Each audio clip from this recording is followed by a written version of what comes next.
Yeah, welcome to Cajun Connection. I'm your host, John Behrens. And I'm Joshua Perkins. Okay, getting back to our roots with this lovely, wonderful podcast. Good weekend for, local Baton Rouge baseball.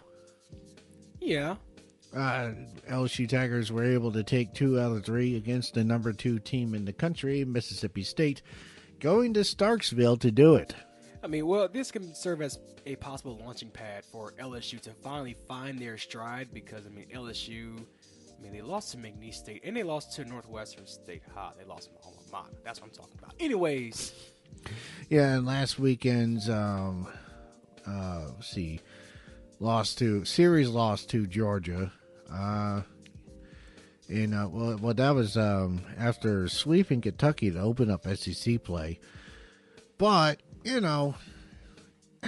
Mid-Area teams have a history of starting slow and then finding their stride mid to late season. So, not too surprising with the slow start. Well, LSU, they can't do the up and down series thing as far as, the up and down season. They had that last season. They cannot afford to do it this season if they're serious about going to Omaha. They got to keep their foot on the gas pedal. Hopefully, this series win against the number 2 team in the country, Mississippi State, in Stark Vegas. Hopefully, this serves as a launching pad. Starkville's nickname is Stark Vegas. Anyways, as I digress from that, like I said, this could serve as a possible launching pad for LSU to really kickstart things and to find their stride and to be the team that we know they are. Yeah. And Beth Tarena's Lady Tigers, the softball team, they were able to take 2 out of 3 against South Carolina, boosting their record to 31-7. That's impressive. LSU women's softball, they're looking like they're poised for a national title run this season. They've been getting close every year, but this team looks pretty serious. I want to talk about Beth Tarena a little bit. She continues to amaze me. She came in having to replace Coach Yvette. Is it Gerard or Gertrude? I forget. I think it's Gerard, I believe. Yeah, Gerard. And Coach Gerard was She was the pinnacle. She was the one who put LSU softball on the map. She was, as far as LSU softball, she was the absolute greatest, the GOAT. But Beth Tarena has come in and just insanely outperformed her by leaps and bounds. I would say Gerard in 21 seasons. I think it was 21 seasons, something like 21 seasons. But she only led LSU, I want to say, to 2 or 3 appearances in Oklahoma City. Coach Tarena's been there at least 5 times. And I feel like this is a deja vu between, Sue Gunter and Pokey Chapman with LSU women's basketball. You look at, Coach Sue Gunter was she put LSU women's basketball on the map. And it was Pokey Chapman who used to play for Coach Gunter. It was Pokey Chapman's job to keep LSU on the map and to keep LSU going. And LSU saw success tenfold from the time they had Sue Gunter. And with Beth Tarena, who used to play for Coach Gerard at LSU, it's the same thing. LSU continues their success and they continue their progression. And it seems that LSU has, and I can honestly say LSU softball, they haven't hit their peak yet. And they're one of the most dangerous teams in the nation. Yeah, every year it seems like they just reload. They have that recruiting rotation where they don't really take a step back. Yeah, they have seasons where they lose in the regionals or super regionals, but like I said, they've been to the softball World Series at least 5 times, and I want to say 6 even, but I could be wrong there. But I know at least 5 times. LSU softball over the past years, they've been like wine. They're getting better with time. And that's how Coach Tarena's coaching skills are. And really, truly, I feel like it's only a matter of time before they win it all. And it might be this season. This can be their window right now. Yeah. They get a good core of a team and a really good freshman class. So But 31-7. That's not unusual for Beth Torina's teams to be doing this well. And just to put it out there, one of the girls who plays softball for LSU, it happens to be the daughter of former NFL wide receiver T.J. Hushmanzada. I've actually had the pleasure of meeting him while I used to work at Hobby Lobby, and I saw a tall fella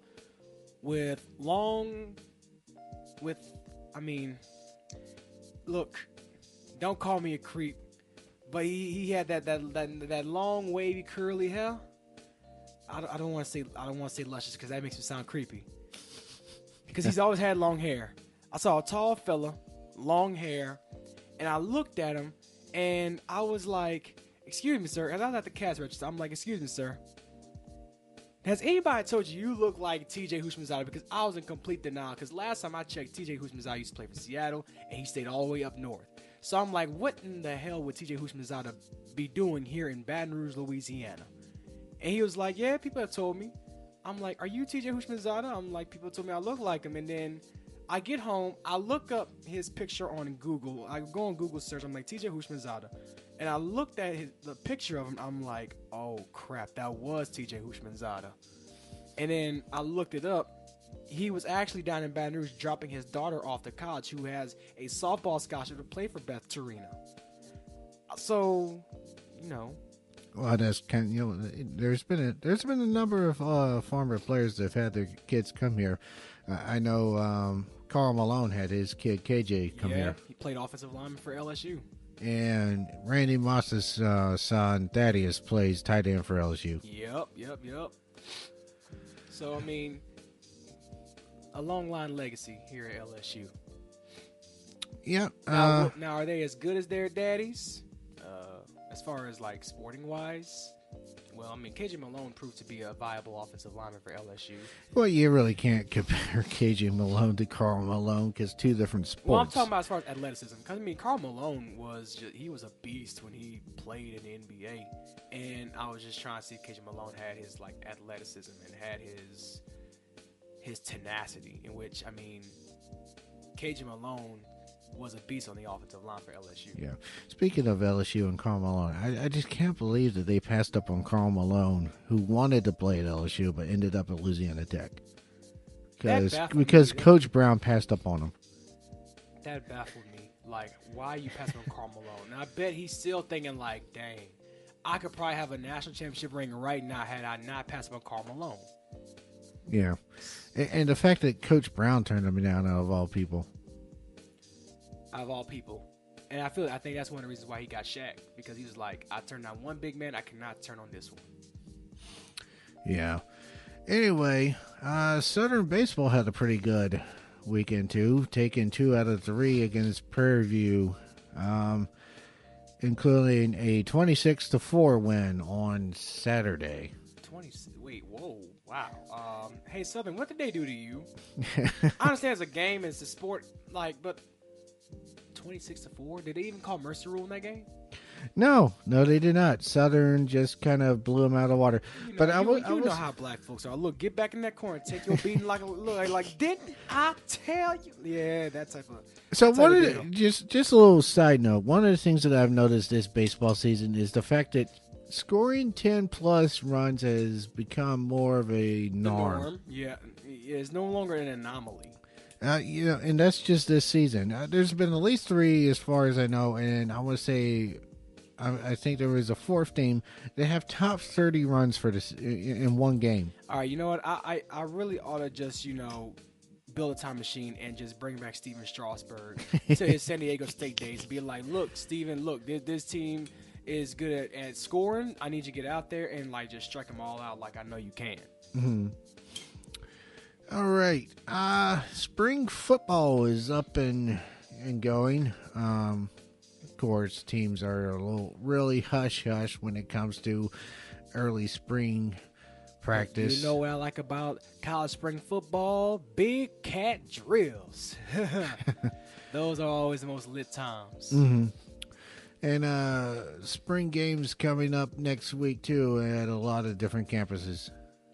And I mean, spring game, that's where you get your first look at a lot of teams as far as what they're capable of. But at the same time, it doesn't show full capability because No, they're just because you still have your recruits coming in the fall, and I mean, and you still have to rearrange like depth chart as far as who's playing, who's not, about eligibility. There's a whole lot of logistics that come into it as far as getting ready for the fall. But spring, you get just a tiny glimpse, a tiny taste of what you'll be expecting the next season.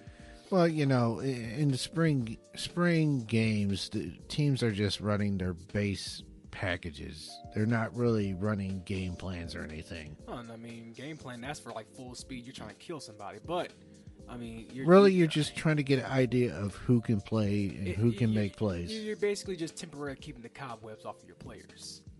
Right. That's basically the purpose of spring football, is to basically a annual checkup just to see if your players are still working out. It's to also make sure that the players don't get too rusty, and temporarily they're going to build up more rust as far as the summer is concerned. But the spring is just to basically just to kind of keep the polish on your players. Yeah. All right. The pain. Actually, no. Let's talk Saints first. Yeah, let's keep talking good things. So, some key signings for New Orleans. Jared Cook has officially finalized his contract with New Orleans. Oh, it's about to be fun. Which, not having consistently reliable catching tight end outside of, you can argue, Ben Watson last year, who while okay, was not as good as he was the first time around. I mean, age caught up with him, so. Well, yeah, that's why he retired. But Jared Cook gives them that clutch receiving tight end that they really haven't had since Jimmy Graham. Yeah, I was just about to say that. And not having that clutch tight end who can help spread the defense. I want to say I don't want to say it cost them last year, but it definitely, let's just face it, had. But I mean, let's be honest though. I mean, because if you look at the Saints, you had the Saints got such a dynamic offense. They got this, they got that. You look at the Saints offense last season. I mean, as far as the production of all their players, they were statistically shorthanded. Because for the most part, it was always the Drew Brees, Alvin Kamara, and Michael Thomas show. Mark Ingram was suspended for the first 4 games. Then we came back. There were times where Mark Ingram wasn't really able to get going. So statistically, as production-wise, they had their offensive players, but as far as production-wise, they were shorthanded. And for the Saints to put up the production they put up last season, just imagine what type of production they're going to put up this season. You got Latavius Murray coming into the running back core. You got Jared Cook adding depth and adding versatility to that offense. This Saints offense is going to have nuclear capabilities, and I feel that this is going to be a much better Saints offense going into next season. Yeah, and I know a lot of people are upset with the Mark Ingram leaving, and I personally was too. I hate to see Mark go, but at the same time, like I said before, I said it 1,000 times, it is time to let Alvin Kamara, go loose. He can easily be a 1,000 guy. He came real close last season. Had Mark Ingram not come back, I think he would have done it. And actually, we're starting to see a couple more 1,000 guys really come out the woodworks, like Christian McCaffrey and Ezekiel Elliott. Yeah, but I'm talking about Saints today. I don't care about those guys. Okay. Okay, Macho Man Randy Savage. Yeah, brother. Oh yeah. No, that was horrible. Disregard that. Anyway, I like the Latavius Murray signing because, really and truly what that signing does is, he's a step back from Mark Ingram, but at the same time, he's still legit back. He can come in. He allows you to give someone enough carries to where you're not overloading Alvin Kamara, but at the same time, you give Kamara more carries. And you let Kamara just get loose, like a lot more loose out there. And I felt that having Mark Ingram it basically had forced the Saints to kind of hold back Kamara a little bit. Because Kamara was getting, with Mark Ingram on the team, Kamara was getting about 17, 18, 19 touches per game. I think if you can get him up to like 22, 25, that's really going to help his production. And it's also going to make the Saints a lot more dangerous on offense. Yeah. And it's also going to open up the passing game a lot more for Drew Brees. But yeah, at the same time, you're not going to overload him with 35, 37 touches in the game, which is just that's going to take a toll of Alvin Kamara when you really need him in the later ends of the seasons. But I mean, with Alvin Kamara, like you said, 22 to 25 touches a game, that I feel that's going to be like the master key that's going to pretty much unlock the potential of the whole offense. Because when you have the running game and you have such a versatile running back like Alvin Kamara, who you could put in the slot or you could put in the backfield, I mean, that's just going to open everything up as far as for the receiving core, for the Titans, for Drew Brees. So I think he's going to be the launching pad, that resident launching pad, that switch for that Saints offense. So for the offense this offseason, I think there's two things you want to really focus on doing. Now that they've signed Jared Cook, they have arguably, settled their dire need for a clutch tight end, assuming that he works out. I mean, the Saints thought they had their guy in Cody Fleener, but Cody Fleener didn't work out for the Saints. He didn't fit the system. I think there's the two things the Saints need to focus on this offseason is, A, getting your young receivers up to par. Getting them to where they can play consistently. Because like I said, you got a lot of talent on that young receiving core, especially with Traquan Smith and Keith Kirkwood. But the problem with Traquan Smith was he disappeared after the Eagles game. And Kirkwood was not consistent enough to be anything other than a clutch guy in a number 3 slot. Well, I think with Kirkwood, I feel like him coming from the practice squad and then having to because I mean, the Saints had a lot of problems. There was a lot of turmoil in the receiving core after Cam Meredith got injured, and Austin Carr wasn't getting up to par. And Dez Bryant getting hurt, Brandon Marshall not learning the playbook, and Michael Thomas pretty much had a lot of load on him, and Ted being on the IR. And I felt that Kirkwood he was excited for the opportunity, and he came up big for the Saints in a lot of situations. But I felt like he was sprung in too quickly into the system. He went from being on the practice squad and immediately to playing on Sundays. And right. So I feel that with time, as far as Keith Kirkwood learned the system. And the more that he's doing it, I feel that by the beginning of next season, Kirkwood is going to be where he needs to be. Yeah, and also, speaking, I keep forgetting about Cam Meredith, and that's because he just didn't play last year. But if he is truly able to come back this year from that injury, which he's had an entire another year to recover from, he should be ready to play this preseason. And he should be able to practice come camp. I don't see any reason why he can't do that. I have a lot of high hopes for Cam Meredith. I mean, I hope everything just as far as works out, because the Saints did have to go through hell and back to get him.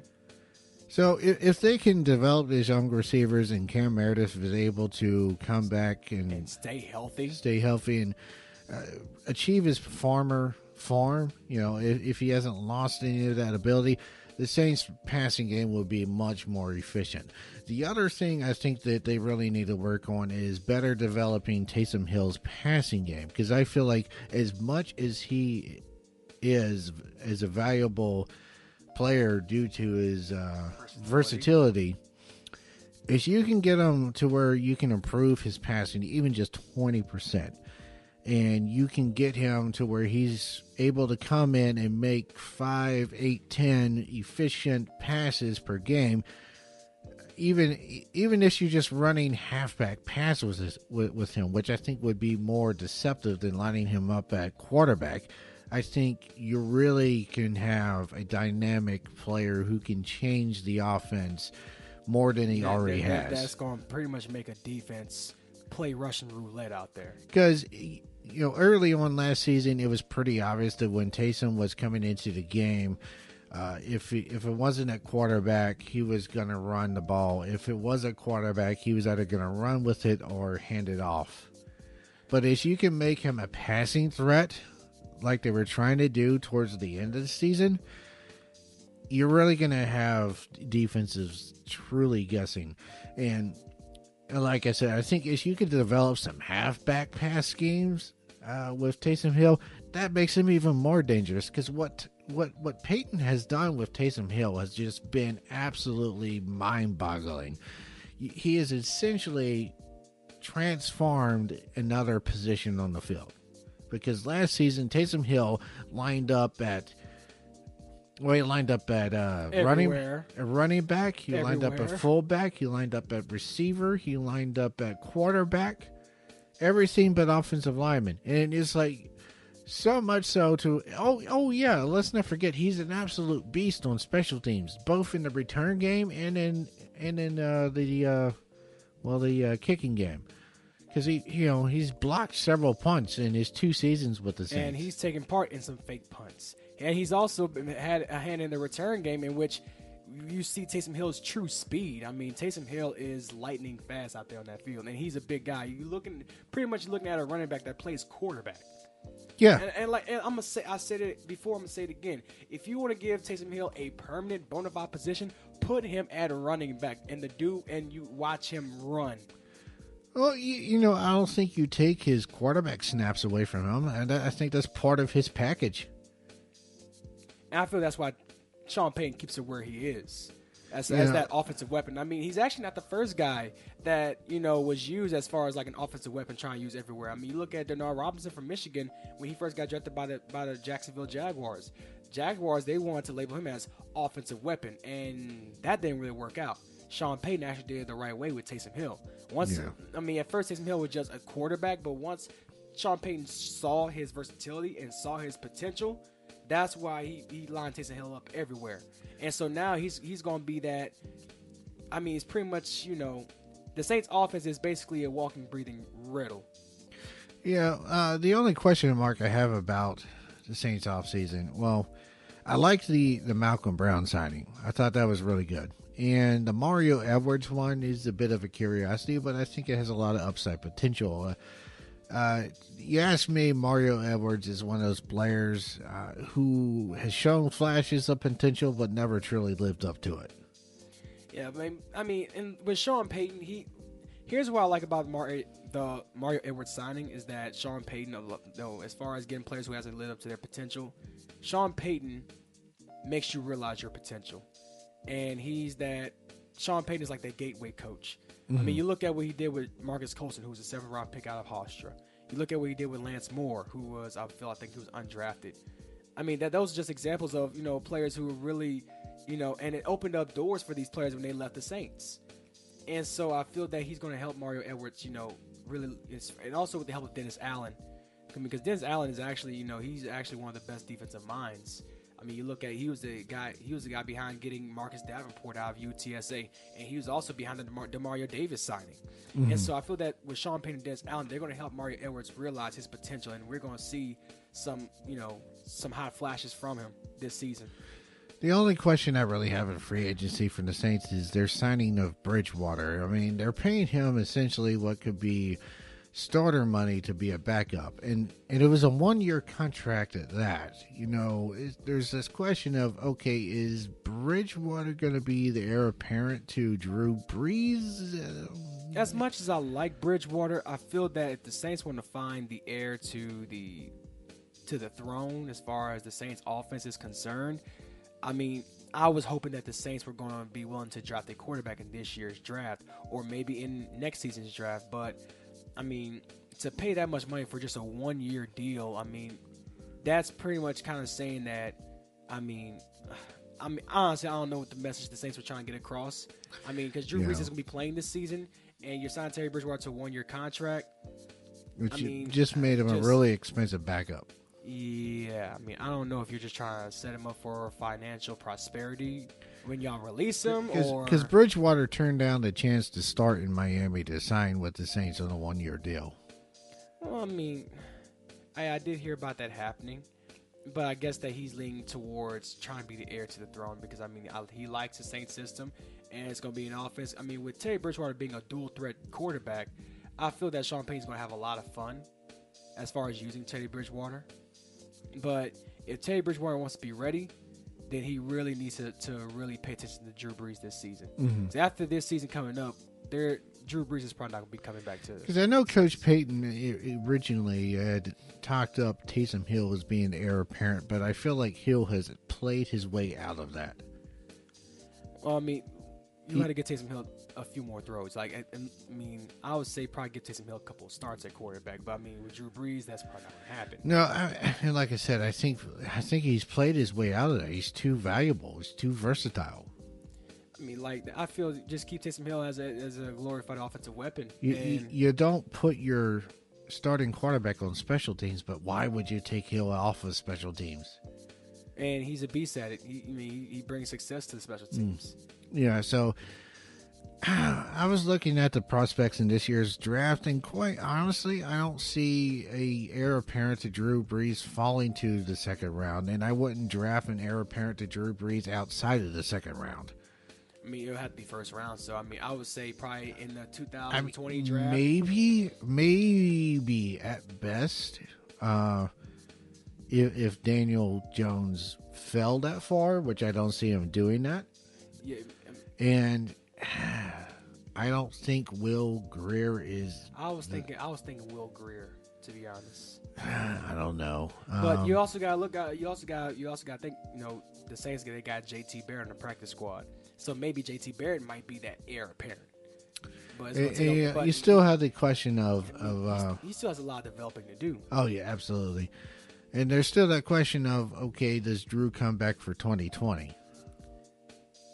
Drew Brees is coming to the last year of his 2-year contract, and I think the Saints signed him to such a low year deal as far as 2 years, $50 million, because they're probably looking at, Drew Brees, he's 40 years old, getting ready to turn 41, and they're like, he just turned 40 in January, and his window is getting kind of short as far as his playing days in the NFL, and so the Saints are pretty much preparing to find the heir to the throne. But I mean, I feel the Saints they're not sending clear, concrete messages about who will be the heir apparent. Yeah. And Dwayne Haskins is definitely not falling to the second round. Haskins is a top 5 pick. Kyler Murray is being looked at as the number 1 overall pick. I don't see it. I don't see it at all. He's being looked at as the number 1 overall pick from Cardinals fans who, no. Again, why?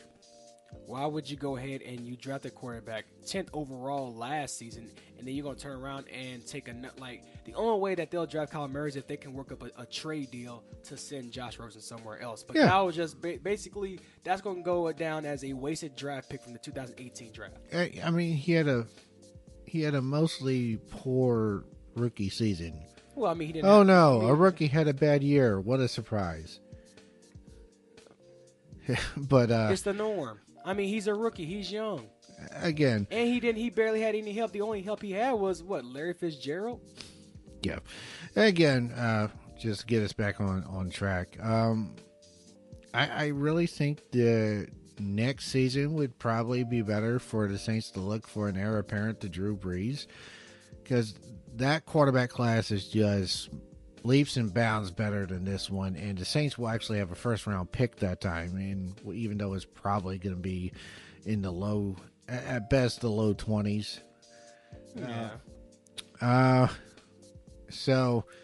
But next year's quarterback class, you got a lot of guys. You got at least 5 quarterbacks that could be first round. You got guys like Tua Tagovailoa could be one of them, as far as because he's going to his junior season. Jalen Hurts. Yeah, Jalen Hurts. Let's see, Jake Fromm. Jake Fromm from Georgia. What's the Oregon quarterback? Justin Herbert. And he was actually highly touted this season, and he decided to return next season to Oregon. Right. Let's see who else. You got Shea Patterson. Shea Patterson from Michigan. And then let's see, who is it? Is it Penn State's quarterback? Trace McSorley? Yeah. I thought he went this season for the draft. Oh, yeah. Okay. Let's see, who else am I thinking? Because there's a few. There is a few. I just can't really think right now. But anyway, I digress. So yeah, that is, I think, one of the biggest questions. Who's going to replace Drew Brees, and how much longer are you going to keep him on the team? Because if you look at who the Saints have coming up next year in free agent, which is, I want to say, at least 22 guys, so roughly half the team. This is your best chance to win a Super Bowl with Drew on the books, because Drew Brees is taking up $33 million this year. You got Michael Thomas next season, who is eligible for an extension, year 4. So I would think the Saints would like to sign him to a lengthy contract instead of just simply exercising the 5th-year option and taking a risk in free agency. But Thomas is going to want big money, like north of $20 million a year. The other players who are going to be eligible for extensions next year are going to be Sheldon Rankins and Von Bell. And I feel the Saints could actually work with those deals, because they're not going to be asking for north of $20 million a year. You figure Bell is probably going to want somewhere around $5 to $6 million a year, and Rankins is probably going to want somewhere between 8 and 12. Sounds about right. Oh, yeah, and also David Amiata is going to be eligible for extension. And he's probably going to be asking somewhere between $4 to maybe $7 million a year. I think 3 to 4 is a good number for his caliber. Yeah. For his caliber.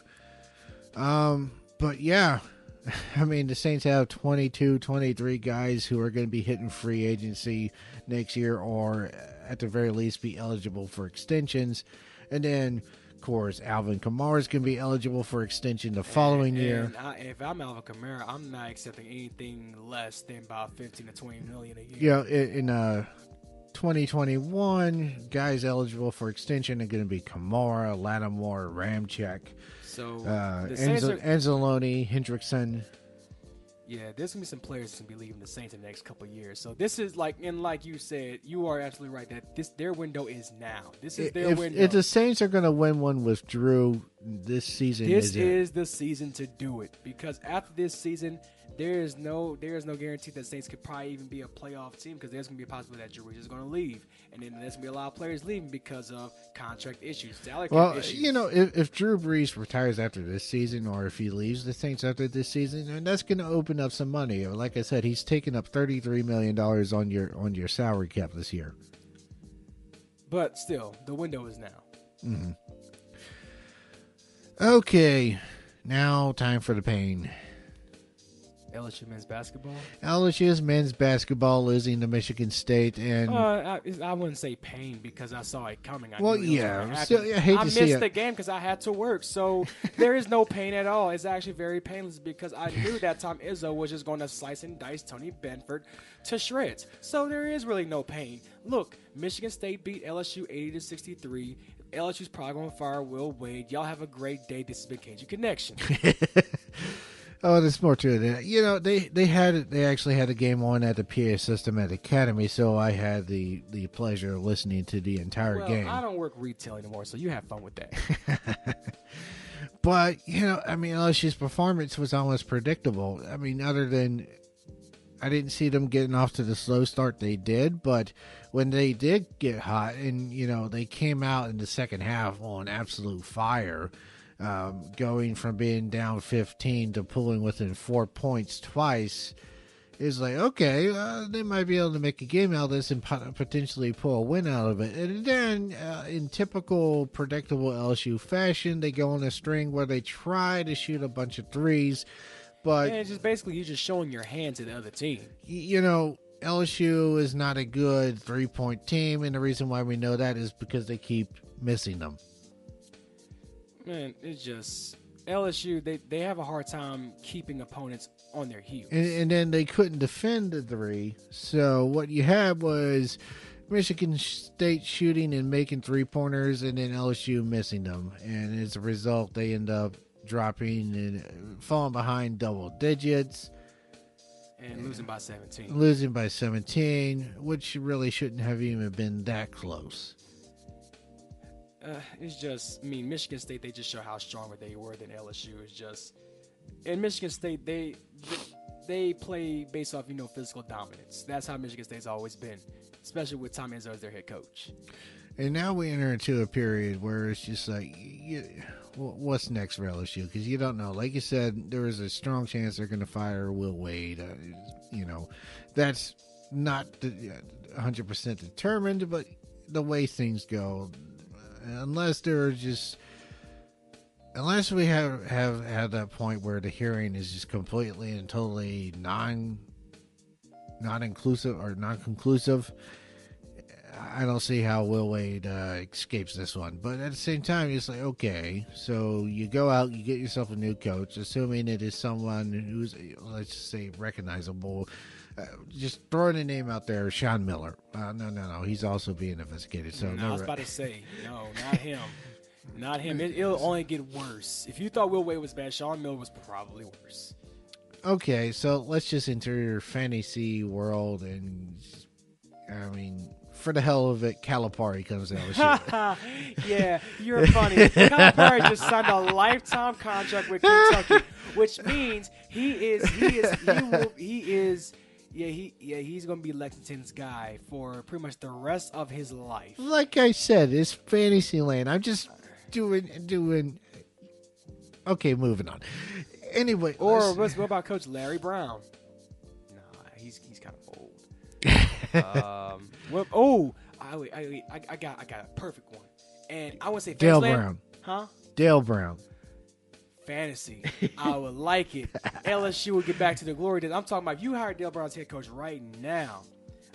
I'm talking like some 80-year-old guy. I'm talking, bro. Like that would be like building a time machine at the PMAC. But I was thinking, and I think this is not a fancy thought, but I would say that this would be something realistic. Monty Williams.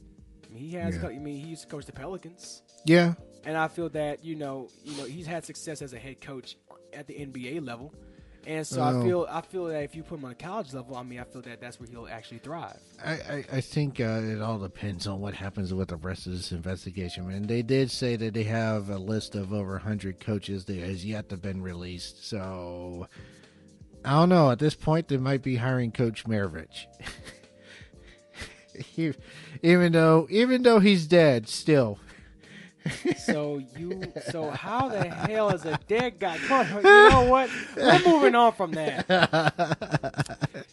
I'm done with this guy. I quit. You know what? Quit. You're wrong for that, John.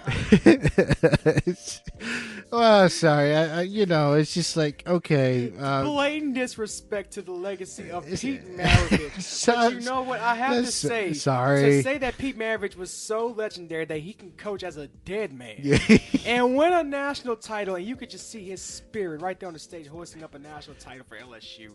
Legendary. I just going on to like, okay, who's clean at this point? We don't know. But unless you can get a witch doctor, that's not going to happen.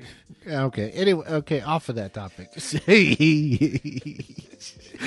Okay, that was just probably terrible. But, you get what I was saying, right? Right. It's like, who the hell is clean at this point? We really don't know.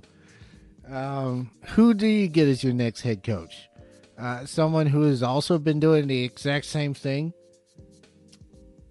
I mean, I think almost every coach does it. I just think that there are some coaches that are stupid enough to get caught. You gotta look, all right, like the Saints bounty scandal. The Saints are not the only team in NFL history who's done the bounty scandal. Oh, absolutely I think not. probably almost every team has done it. It's just the Saints was just stupid enough to get caught. You think Will Wade and amongst other coaches were the only ones to do it? You don't think Roy Williams has done it before? You don't think Coach Cal's done it before? You don't think Coach K has done it before? Oh wait, but they coach the Blue Bloods of the NCAA men's basketball, and their school has a crap ton of money. So if they did get caught, nothing's gonna happen to them. They got money to pay the FBI off or pay anybody off who's conducting the investigation. They know how to keep it under wraps. They know how to sweep it under the rug. It's just the coaches that got caught doing it, they were stupid enough to get caught.